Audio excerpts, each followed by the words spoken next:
Um, Thank you, everybody, for joining. We are happy to talk to you today about the Fights Monroe Foundation and just some of the operations and services that we offer to our chapters and the members, both active and alumni across Phi Sigma Rho. Before we dive in today, I'd like to introduce our two presenters, me being one of them. I'm Janelle Becker. I'm a former foundation board of director from the Ohio State University Beta chapter. I graduated in 2014 and have been volunteering with the Phi Sigma Rho Foundation since for a little over 11 years. Lexi, you want to introduce yourself? Yeah, I'm Lexi Hieronymus, so I'm the current president of the Phi Sigma Rho Foundation. I'm from the Wright State University Alpha Zeta chapter in Dayton, Ohio. I graduated with my undergrad in biomedical engineering in 2016, and I've been volunteering with the foundation since 2015. So I started as the philanthropy chair as an undergraduate active volunteer, and then moved to the board of directors after graduation. Perfect. So our goals for today is to really introduce you to the Phi Sigma Rho Foundation and understand how the foundation operates versus our sorority counterpart and how we need each other really to exist and really support the members of Phi Sigma Rho. We'll talk about our scholarship and grant opportunities, and we'll also work to help comprehend how the foundation supports our programs and supports the sorority's mission as part of our mission and as members of Phi Sigma Rho. Before we dive in today, I do want to talk about what is a foundation and what does it do for a sorority. A little bit about us. The Phi Sigma Rho Foundation was founded in 2005 to support members and friends of Phi Sigma Rho sorority and its communities. That is really the intention and the purpose of any foundation of a sorority or a fraternal organization, is to really support those educational and charitable efforts. It is a separate organization legally. It is a 501c3 nonprofit, which means it has its own board of directors that are identified and applied. They apply for these roles and they execute the mission of the foundation with the help of a large group of volunteers. It is completely volunteer based. We don't have any staff positions. And typically our volunteers and board members serve anywhere between 1 and 4 years. And then we've also had a track record of a lot of our volunteers turning over for more terms. So that's a really good sign for us. Let's dive into the differences a little bit further. There's really three big buckets that you'll see a difference between a sorority and a foundation. The first being that legal status. As a sorority, we're all part of this 501c7 social organization. And as a foundation, we are classified as a charitable organization. And with such, we're able to offer tax deductibility to anyone that supports the foundation. Gifts to the sorority are typically not tax deductible. They are simply a sum of money. There's often not something in return. However, the sorority typically will have membership and dues for its members across the globe. Gifts made to the foundation, on the other hand, are tax deductible. Any gift can be tax deductible, and as a foundation, we have the right to accept or reject any donation that we see from our donors. With this, the focus of our organizations tend to be very different as well. The sorority manages those day-to-day operations and the overall member experience. Again, all of our volunteers are members of Phi Sigma Rho sorority, so we have a vested interest in that side as well. But as a foundation, we focus on securing the resources to support really the educational programs, scholarship, and philanthropy endeavors of the sorority side. With such, our mission as the Phi Sigma Rho Foundation is to promote that social responsibility, personal integrity, and lifelong enrichment by providing professional, educational, philanthropic, and leadership development opportunities for members and friends of Phi Sigma Rho. We can do this either directly by putting on different events or providing resources that support these areas. Or more commonly, we can provide the funding for these type of programs that our members or the sorority are looking to have.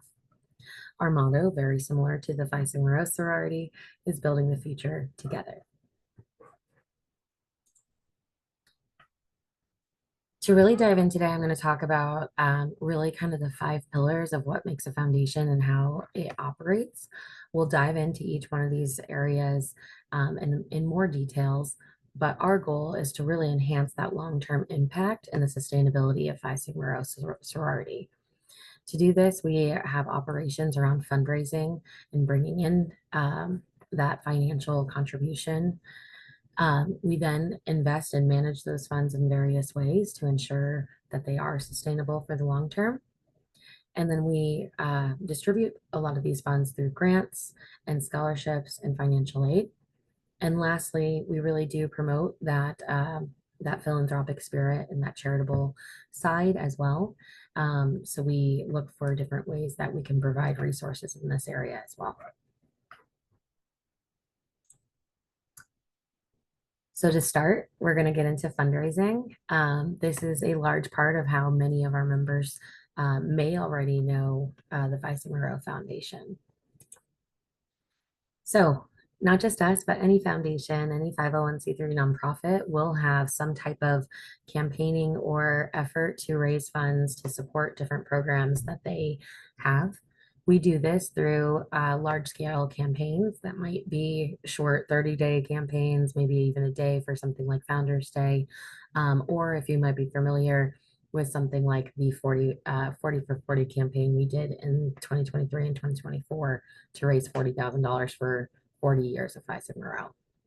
We'll also directly outreach to different members and different members and maybe even parents to help also spread the word of who the foundation is and how we support the membership back. And then with this, we have many programs that will work toward getting sustained donations, so recurring donations or bringing back donors for repeat. So we will have a lot of conversations and relationships with our donors to ensure that we are executing how they envision the funds to be used.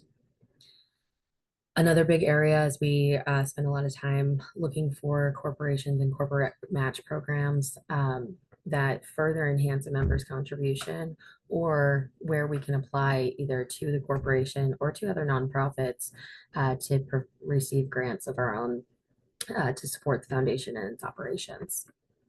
As part of this, we'll target some of these efforts to our different donor types, whether it's members themselves, both activists and alum, their family members, friends, and then those outside supporters of corporations and other nonprofits. As part of this effort, we do spend a lot of time with donor recognition. Every donation is recognized as tax deductible to our 501c3 nonprofit. It's recognized with a tax receipt and a thank you note. And a lot of times these members, if they qualify, will be recognized in our annual lifetime and collegiate giving program recognition. And we'll do that through various programs such as our website or the Key Magazine, Digest, and other ways we see necessary to really highlight and honor our donors. You can check any of your donor information if you have contributed in the past on the FIRO portal.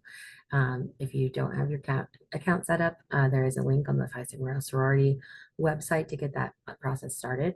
But you can go right in and see my giving history to see what your current status is and your giving history.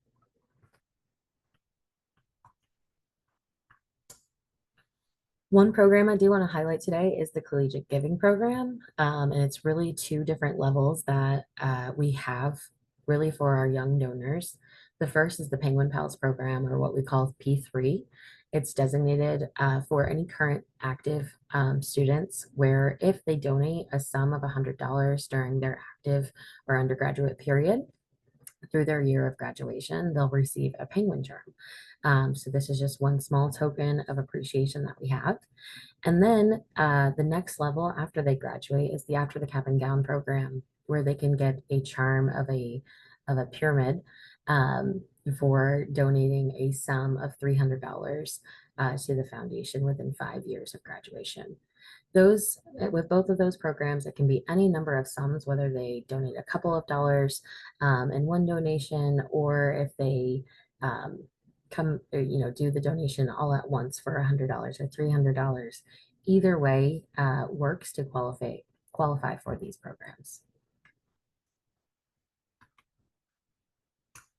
We also have various annual and lifetime giving programs. Our annual giving clubs, they're typically recognized with a ribbon at convention. They're listed on our website. And as long as a member donates $50, they will hit the first annual giving club that we have, the Sigmund Club. And we recognize contributions up to $10,000 as part of these various clubs. Our Lifetime Giving Society is the total cumulative lifetime giving to any fund within the foundation. They'll be recognized in our Lifetime Giving Societies. These societies start at $1,000 for the Encouragement Society and are recognized all the way up to $1 million in the Order of the Orchid. We have no one to hit that level yet, but we hope one day we can see that come through. And as part of this program, donors do receive a pin that they can wear at any FIRO events to recognize their contribution and impact to Phi Sigma Rho with their gifts. Then their last program that we have is really the Circle of Contributions. That's any donor that has given an annual gift of any size for 5 consecutive years. This is also recognized with a pin and consecutive star charms for any time that they hit this goal more than once. So really exciting to see some of our donors actually have 4 different stars at this period, recognize all the years, oftentimes nearly 20 years of giving for our donors there. All right. Well, once we have funds through our different fundraising efforts, the next big area to talk about to really understand how a foundation operates is how we invest and manage these funds. We have to make our money do something for ourselves in order to ensure that we can provide some of these programs in perpetuity going forward. So let's talk about what does this look like for any foundation? What do they do with the gifts they receive? The Phi Sigma Rho Foundation is no different in this process, but during that initial stage, a donor will actually choose a program and a fund to support. The foundation will then either restrict it or put it in that necessary fund chosen. And then those funds may be invested for further impact and work towards endowment. And what an endowment does is really just help us ensure that our money is making money, and we use those proceeds of our investments to then to support the programs and allow that as our budget for the year.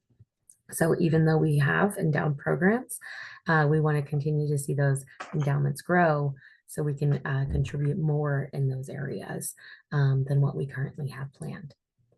Then allocations are made to support the annual programs. We do this through a strict budgeting program that really ensures that we're not providing too much funds or not spending enough. We are a nonprofit. We don't want to have a large pile of funds not doing anything for us or for our members. So we try to put that back into the sisterhood. So let's talk about that donor choice of funds really quick. We have 2 different levels that I want you guys to be aware of, and that's unrestricted and restricted funds. Unrestricted funds are among the most valuable to the foundation. It really allows the board of directors and its volunteers to allocate the funds wherever the need is greatest, whether it's to a particular grant or scholarship, or maybe even to some operations that are necessary for the functionality of the organization. They not only support the vital programs, but they also help us administer the the ability to have these programs, right? So really enabling our volunteers further. The second part is the restricted gifts, and these allow a donor to support a specific program, grant, or scholarship. So the donor really decides how it's used to a degree. We have very firm definitions for a lot of our funds that we provide, and it's the satisfaction of knowing that you're supporting a program that is personally meaningful to you. Right now, you can see on the right side of the page all of our different funds that we have, including that general unrestricted fund. So if you ever hear a general fund, that is your kind of guarantee that we will put it where it is most needed. And then the other funds are related to our General Scholarship Fund. We have the Sarah Rogers McClure Memorial Scholarship Endowment, the Anne Louise Roach Legacy Scholarship Endowment, the Francis J. Monaghan Memorial Scholarship Endowment. We have the SAM Scholarship, the Chapter Endowment Fund, the LEAP Funds, Professional Staff and Services, Edge Grant Fund, and the Dream Girls Fund. So we're working to get a couple of more of those endowed so they really do sustain themselves for the future. Once we have those funds, then it comes the fun part of actually distributing those back to the membership. I'm going to hand it over to Lexi, who was previously our VP of programming, so she knows very much how these programs work and operate. And now as the president, she really gets to have the fun time of making sure that these are awarded and honored and executed as we had planned. So Lexi, take it away. Awesome. Thank you, Janelle. You can go ahead and go on to the next slide. So as Janelle said, we do the fundraising, we do the investing. And so now this part is how we get money back into our membership's hands. So this slide really walks through how generally a grant works. So first, we have our grant program. Once it's released, we can accept applicants, and we'll talk through each of the different grant programs that we have and who can apply for each one. But an application must be submitted. And then the board of directors will review that application to make sure all the requirements are met. And then once a grant is approved, we will disperse funds or reimburse funds depending on the type of event. And then after the event is complete, we will receive a grant report. And that's just to make sure that all the funds that the foundation provided went to educational or leadership purposes. So the main purpose for the grants is to give the organization funds for leadership development, educational initiatives, charitable endeavors, educational areas of housing, and all sorts of other programs that we would see that would enhance the member experience and promote the sorority's values. So the foundation can request grants from other organizations and then give those grants on behalf to the sorority members. Okay, go ahead. Next slide. All right, so these are the 4 primary grants that the foundation has. So the LEAP grant is for the Phi Sigma Rho sorority to assist in any of their funding for leadership and educational programming. You'll see this most commonly at conferences and convention, and this is the grant program that supports the most sisters per year. Then we have our Dream Girls grant. So this is for Dream Girls Day programming. So that initiative was started by Rashmi and then was acquired by Phi Sigma Rho sorority. So this is going to any event that our chapters or alumni organizations host that support that initiative. And then we have our EDGE grant, which is the Engineering Development and Growth Experience grant. So this one is awarded to collegians who are working on engineering-based projects. And then finally, we have our chapter funds. So this one is probably our most versatile in terms of what chapters and collegians can use funds and grant funds for. So this was created to support specifically individual chapters for their educational and charitable programs. So that can include a whole bunch of different things like scholarships, drug and alcohol awareness, diversity, DEI programming, and other types of trainings. All right, so first let's go ahead and dive into what the LEAP grant is a little bit more. So again, LEAP stands for Leadership, Education, and Programming Grants. The national sororities or regional field directors can apply for these grants to cover the costs, educational costs of conferences, conventions, regional meetings, webinars, pretty much anything that falls under educational and leadership hosted by the sorority. Some of the things that we've covered in the past through this grant have been speakers, panels, and other types of leadership development workshops. And again, like I said in the previous slide, this grant program impacts more sisters per year than any other program that we currently have. All right, Dream Girls grant. So this one again is through the Dream Girls program that was acquired by the sorority. The goal for this program is to inspire young women in science, technology, engineering, and math, so STEM education and awareness. We are very supportive of building the next generation of women and underrepresented genders in engineering and science technologies and STEM. And so this program, what it does is it exposes elementary and middle school girls to what STEM is through multiple career paths. So and I've done one of these events before, and it was so much fun. So the young girls will go from room to room, and then the presenters will get to share what their jobs are and how their engineering or STEM education has impacted their career and what they do in their careers. There are two primary events that Dream Girls does, and that's the Dream Days, which is kind of what I just described, and then Dream Girls in Action, which is more of a lengthy full day. And this grant is really awesome because it provides service and leadership opportunities, not only for actives, but for alum members as well. So the folks that can apply for this grant are the National Sorority, chapters, and alum orgs or associations. A little bit more details about who can apply. So again, all FIRO organizations can apply. They can be applied for by a chapter or a chapter. So if you hold an office in a chapter, alum officers of the PSR organizations. We do ask that you apply 1 to 3 months before the event date, and that's based off the type of the program. And then you can get up to $750 for Dream Girls event. And the requirements for this grant with the application is that you must be hosting a qualified Dream Girls program, and you will be providing back a grant report at the end of the event, and only one chapter can get a Dream Girls grant per year. And then for the chapters, the event sponsor must be present, and that event sponsor will be either an alum organization member or some sort of chapter advisor, which you will denote when you apply.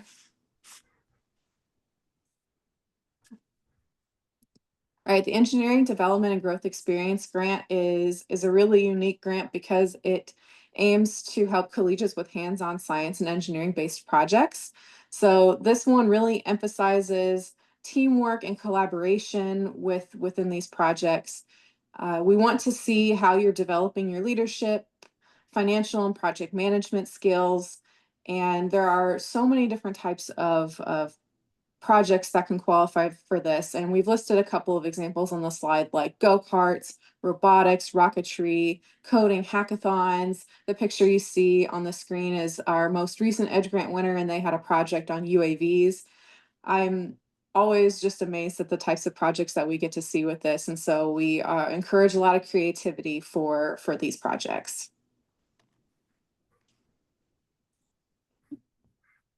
All right, some details about who can apply and when you can apply. So any member of Phi Sigma Rho can apply. We launch this grant on September 1st. So you have from September 1st to January 5th to apply for this. And that'll be through the FIRO portal.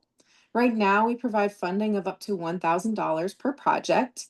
And the spirit of the project is team projects or solo projects with at least one Phi Sigma Rho collegiate member.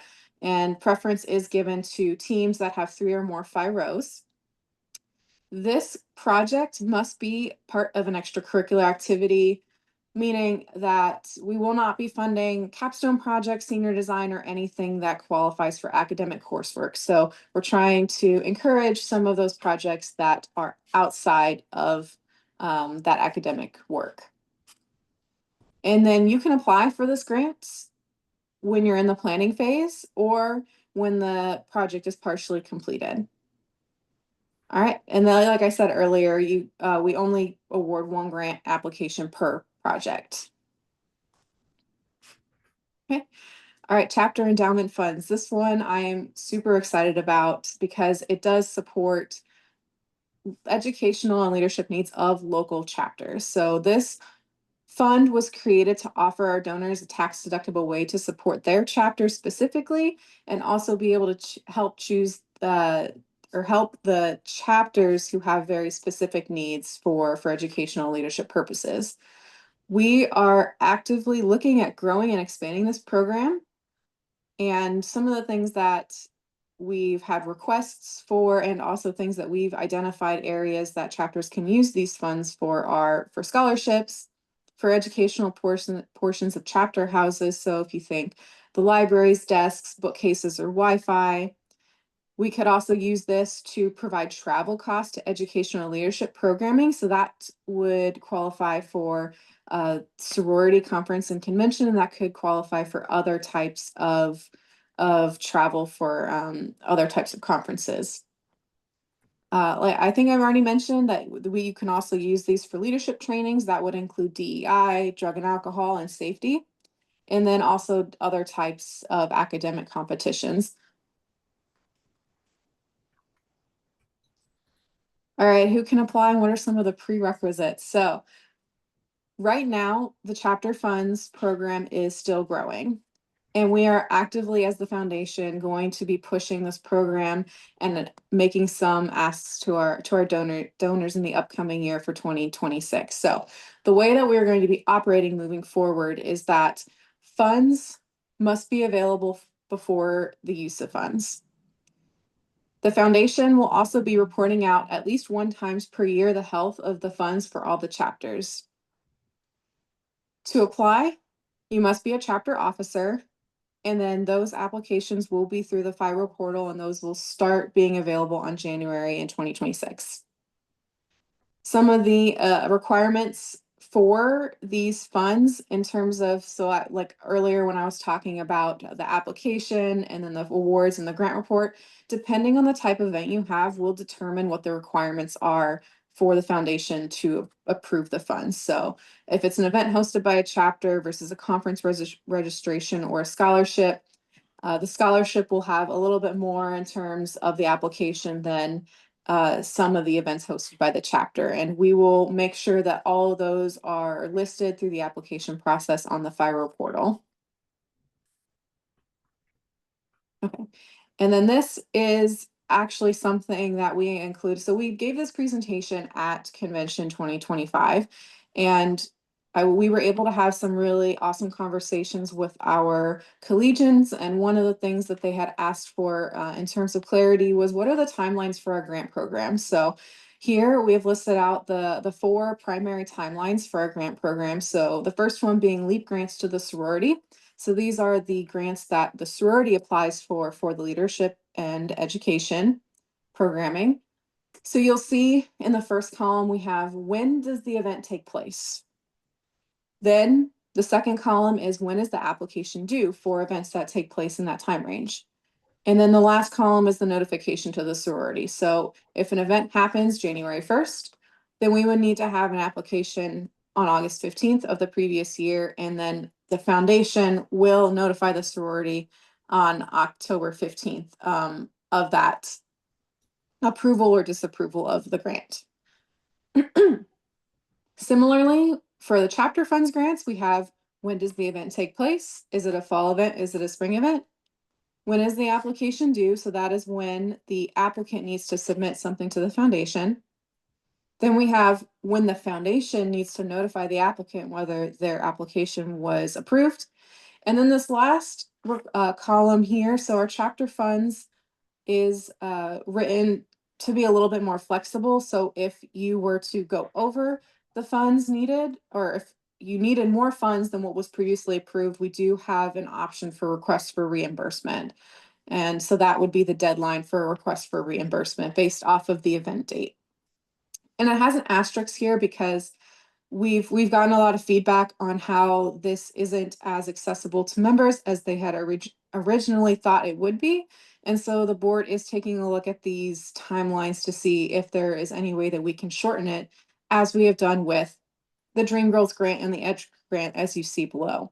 So the Dream Girls grants are denoted by the type of event, and you must have your application in either 30 days or 60 days prior to that event date.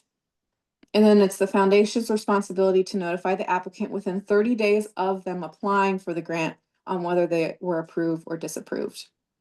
For Edge grant, this one is, so the Edge grant right now is the only grant that is all the previous grants, sorry, the LEAP grant, chapter funds grants, and Dream Girls grants right now are on a rolling basis.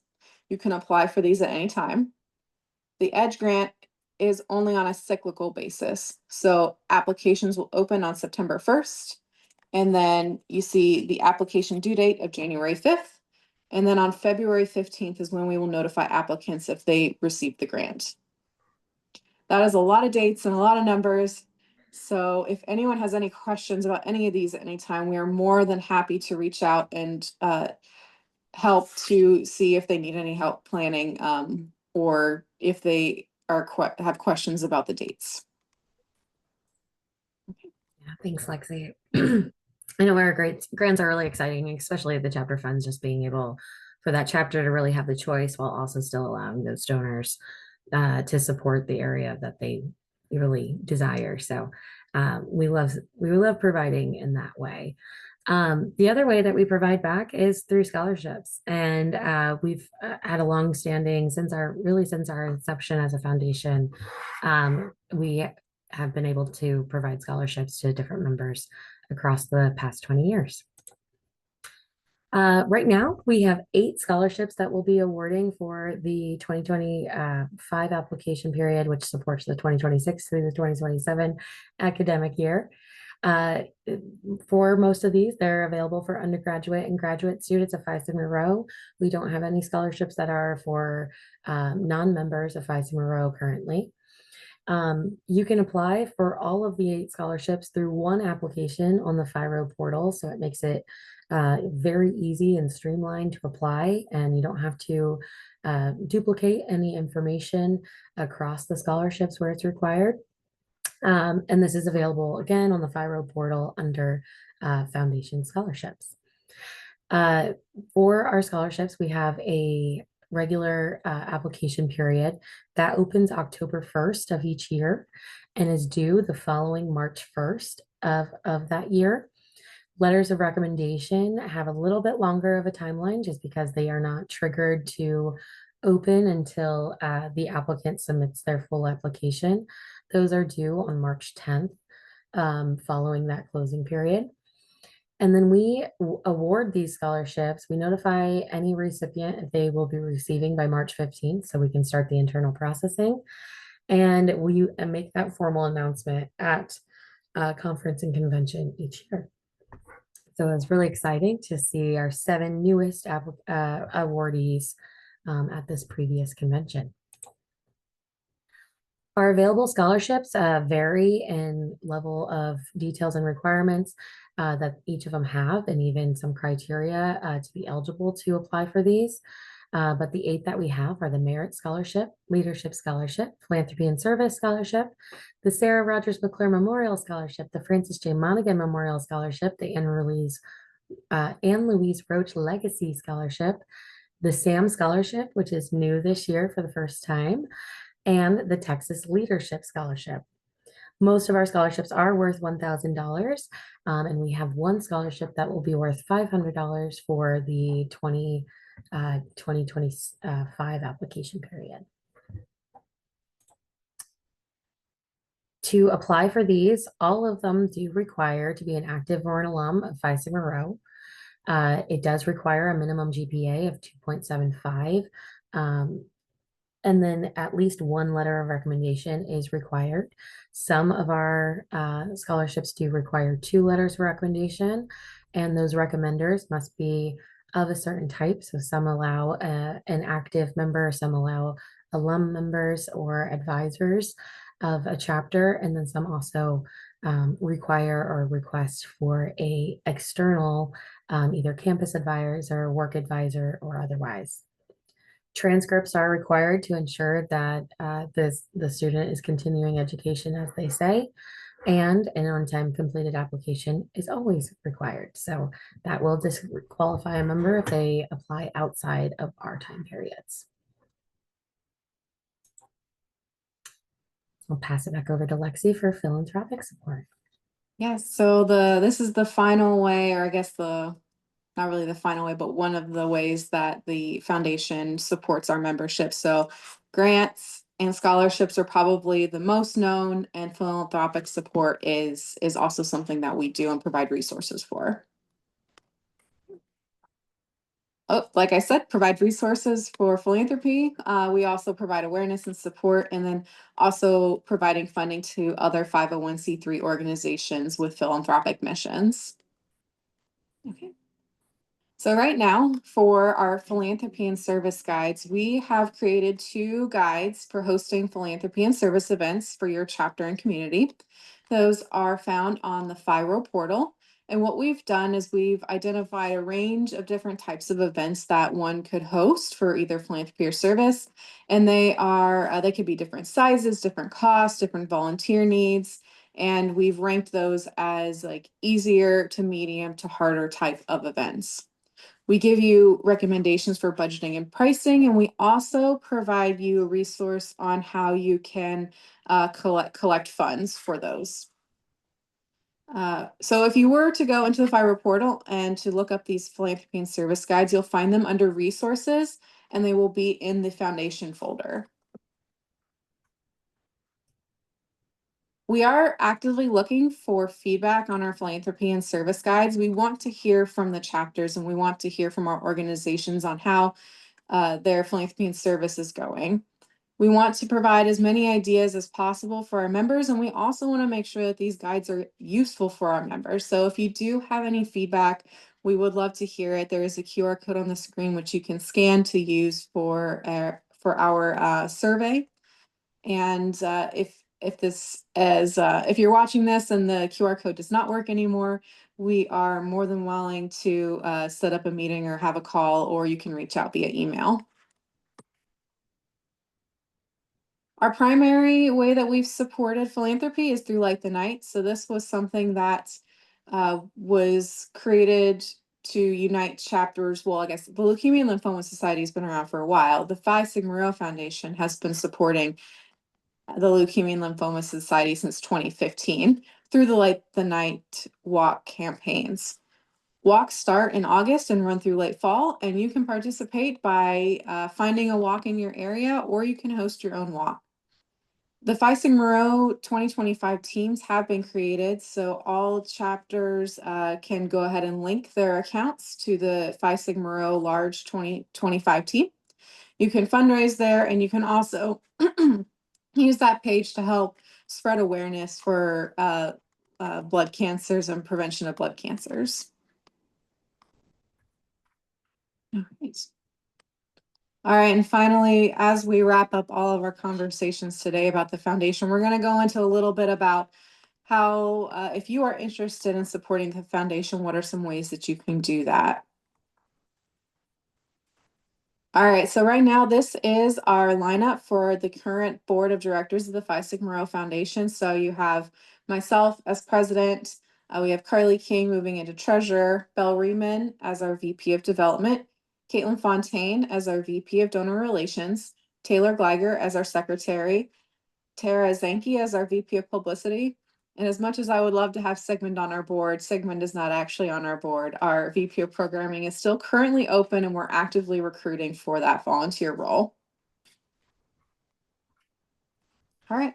So if you're interested in volunteering with us, it is an awesome opportunity, not only just to give back to the membership, but to also help you develop new skills that are transferable to your career network, and to give a sense of purpose and fulfillment. I know that Janelle, I don't want to speak too much for her, but I know one of the things that has always inspired me as a board member is she has said in every single interview that she's ever had, she's mentioned the contributions of the Phi Sigma Rho Foundation and the work that she's done with that, and how that's helped her develop as a person. And while I haven't had very many interviews, I really hope that one day that I can also say the same. Right now, our current open positions are philanthropy and service chair, development committee members, publicity committee members, our chapter funds chair, and HR manager. If you are a collegian and are interested in getting involved, we do have that. So the philanthropy and service chair, development committee, and publicity committee are some of the areas that you can get involved. And then if you are an alum, you can apply for any of those positions that are listed on the screen. If you are interested, there is an interest form on the FIRO portal. So you'll log in and direct yourself to the interest form, fill it out, and then that will go directly to our secretary, and we will discuss and hopefully bring you on board. Right. So I want to thank you guys all for listening to our presentation on who the Phi Sigma Rho Foundation and just some of the programs that we do offer. Again, truly the foundation exists to support Phi Sigma Rho, its members, and its communities. We're always looking for ways that we can improve and evolve and continue to support in various ways, whether that is through continued efforts around philanthropy and community service, and building our members into philanthropic leaders in their communities, or continuing to provide funding and resources for things like scholarships and grants and otherwise. We're excited to continue executing on our strategy that we've developed over the last couple of years and continuing to propel the foundation into the future to support the long-term sustainability of Phi Sigma Rho. If you have any questions, you can reach our board of directors at foundation@phisigmarho.org. You can also find us on all social platforms at PSR Foundation, or you can visit our website at www.phisigmarhofoundation.org. Lexi, anything you would add? Nope, I think that's everything. We are more than willing and would welcome any questions or feedback that you might have.